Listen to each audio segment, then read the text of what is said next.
banyak sekali informasi yang bisa kita dapatkan, akan tetapi perlunya adanya ketelitian sebelum menerimanya. Jangan sampai tertipu oleh informasi yang banyak didapat oleh orang lain. Nah, berikut ini Anda semua kita lihat jenis-jenis hoax yang banyak kita jumpai. Yang pertama, jenis hoax yang pertama itu adalah satir atau parodi. Ya. Satir atau parodi itu adalah sebuah konten yang memang sengaja dibuat seseorang, ya. Konten-konten jenis ini banyak digunakan untuk menyindir pihak tertentu, ya. Selain itu, konten-konten jenis parodi ini juga dibuat sebagai suatu bentuk kritik, ya. Kritik yang disampaikan bisa dalam hubungan personal, kelompok dalam kelompok, maupun untuk mengkritik isu yang banyak terjadi di tengah-tengah masyarakat. Nah, konten parodi sebenarnya belum sepenuhnya dapat dikatakan konten yang berbahaya. Konten parodi ini juga biasanya tidak berpotensi memiliki unsur kejahatan.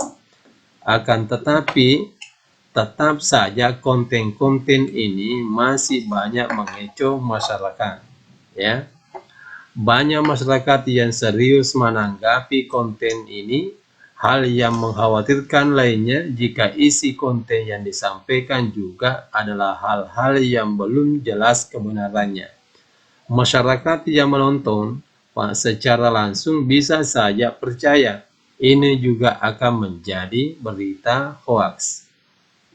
Yang kedua adalah misleading content atau konten menyesatkan.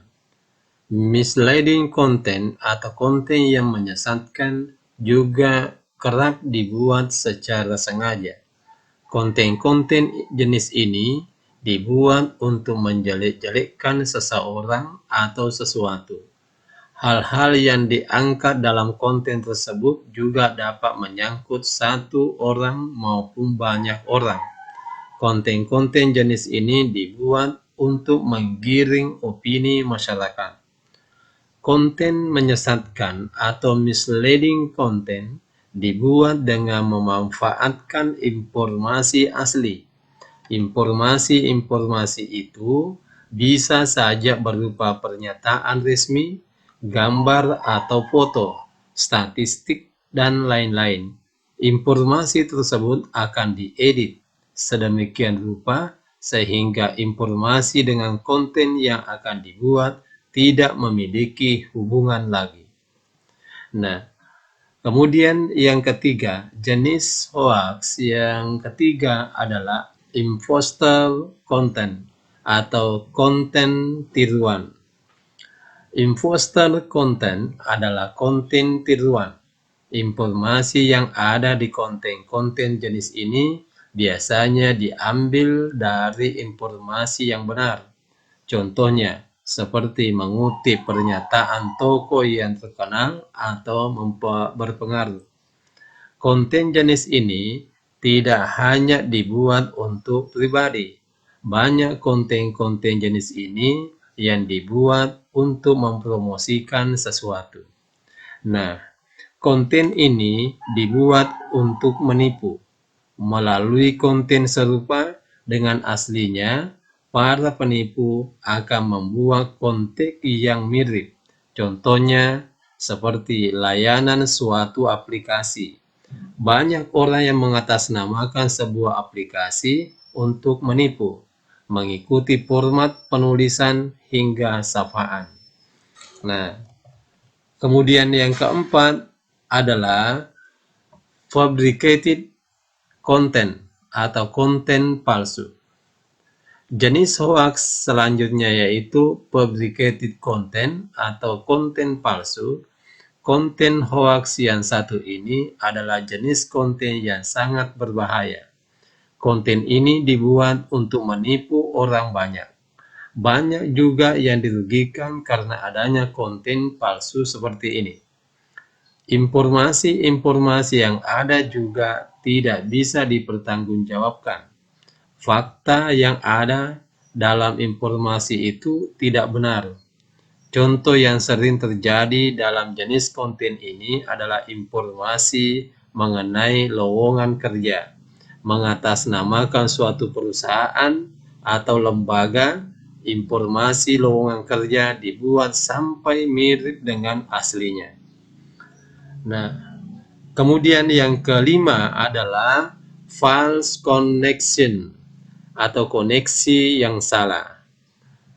False connection atau salah koneksi. Konten jenis ini juga banyak ditemukan di media sosial. Contoh yang sering ditemukan adalah perbedaan antara isi konten, judul konten, hingga gambar konten, ya. Nah, konten-konten ini sengaja dibuat untuk mendapatkan sebuah keuntungan. Nah, selanjutnya adalah jenis false context atau konteks yang keliru. False context adalah konten yang keliru. Dikatakan keliru karena memuat informasi yang tidak benar. Contoh, konten-konten seperti ini berisi sebuah pernyataan, video atau foto yang sudah pernah terjadi sebelumnya. Kemudian kejadian itu ditulis ulang dan tidak sesuai dengan fakta yang sebenarnya. Ya, seperti itu. Selanjutnya, jenis hoax yang ketujuh adalah manipulated content atau konten manipulasi. Konten manipulasi adalah sebuah konten yang sudah diedit. Konten-konten tersebut akan diedit sehingga tidak sesuai dengan konten aslinya. Konten-konten jenis ini dibuat untuk mengecoh para masyarakat yang membacanya. Kejadian seperti ini banyak dialami oleh media-media besar. Konten yang mereka buat akan diedit atau disunting oleh orang yang tidak bertanggung jawab. Ananda semua, di Indonesia, hoax biasa muncul dalam keadaan apa saja. Informasi yang terkandung di dalamnya juga bermacam-macam, mulai dari bidang pendidikan, bidang kebudayaan, bidang politik, bidang keagamaan, dan lain-lain. Ya. Tentunya hoax dibuat dengan tujuan tertentu. Contohnya dalam bidang politik, saat situasi pemilihan kepala pemerintahan misalnya, maka banyak hoaks yang beredar dengan maksud menjatuhkan lawan. Contoh lain dalam bidang agama, hoaks sengaja dibuat dan disebarkan untuk memecah belah kerukunan antar beragama. Nah, Ananda semua, selain contoh-contoh itu yang kita sebutkan tadi, masih banyak lagi jenis hoaks yang bisa kita temui. Beberapa contoh yang banyak kita temui di Indonesia itu, misalnya, itu adalah hoaks virus. Hoaks ini berkaitan tentang teknologi, berisi tentang penyebaran virus di smartphone, komputer, atau laptop. Ya.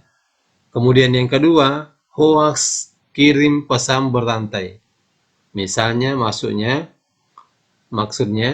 hoaks ini berisi tentang sesuatu yang harus diteruskan ke orang lain. Ada perintah dan mitos-mitos yang ditambahkan dalam pesan-pesan ini. Jika seseorang yang mendapat pesan ini tidak menyebarkannya, maka akan mendapat kesialan. Biasanya terjadi di aplikasi chatting seperti WhatsApp atau BBM. Ya. Kemudian ada juga jenis yang lain biasa kita temukan. Yang ketiga adalah hoax urban legend. Hoax ini berisi tentang berita yang mengandung informasi serem di dalamnya. Contohnya seperti tempat-tempat yang berbau mistis atau terkesan keramat. Lebih lanjut, Informasi tertera dalam berita tersebut adalah melarang pembaca untuk mengunjunginya. Hal ini akan mengakibatkan kerugian secara ekonomi bagi yang bersangkutan tersebut. Iya. Selanjutnya, ada juga hoax mendapat hadiah. Contoh lain yaitu hoax berisi tentang berita penerimaan hadiah gratis. Hoax ini sudah sering terjadi. Terkadang meskipun pembaca tidak mengalami kerugian materi, tetapi mereka bisa tertipu dengan mengisi survei tertentu. Dampaknya akan semakin besar jika korban mengisi identitasnya secara lengkap. Jadi perlu dihati-hati. Kemudian yang kelima adalah hoax kisah menyedihkan. Hoax ini berisi tentang kisah menyedihkan seseorang yang mengalami nasib buruk. Biasanya mengenai seseorang yang sedang sakit atau kecelakaan, kemudian meminta bantuan berupa dana. Iya, ini banyak terjadi ya bagi pengguna smartphone ini kadang masuk SMS seperti ini. Selanjutnya adalah yang keenam, adalah hoax pencemaran nama baik. Hoax ini banyak beredar di media sosial, berisi tentang fakta-fakta mengenai seseorang yang diputarbalikkan. Dampak dari hoax ini adalah tercemarnya nama baik seseorang. Ya. Nah, itulah Anda semua beberapa contoh hoax yang kita kenal dalam kehidupan di sekeliling kita.